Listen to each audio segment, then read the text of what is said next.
Y esta semana también vamos a estar muy pendientes del atletismo. Es el Campeonato de Europa de Cross. 3 aragoneses buscarán la medalla en Cerdeña. Cristina Espejo y Carlos Mayo en sub-23 y Tony Abadía en la absoluta son las bazas principales de la delegación española. Un campeón de España absoluto de cross le cuenta a un subcampeón de Europa junior sus sensaciones de cara a los continentales del próximo sábado. Tony Abadía y Carlos Mayo caminan sobre la tierra de Zaragoza. El sábado pisarán suelo parecido pero en Cerdeña.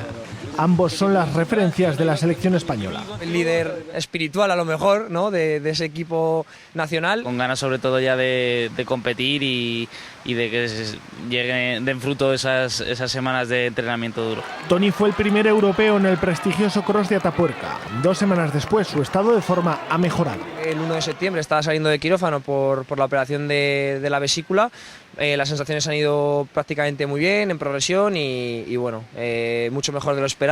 Los entrenamientos de calidad que son un poco los que te orientan un poco las sensaciones están saliendo de una forma fantástica y cabe soñar, ¿no? En sub-23 competirán Carlos Mayo y Cristina Espejo. Mayo es la actual plata europea junior y uno de los favoritos el sábado. Tenemos ahí un papel difícil, va a estar complicado luchar por la victoria, pero bueno, mi objetivo es estar en la lucha por el podio y ojalá lo consiga. España es el rival a batir junto a una Turquía plagada de atletas keniatas nacionalizados.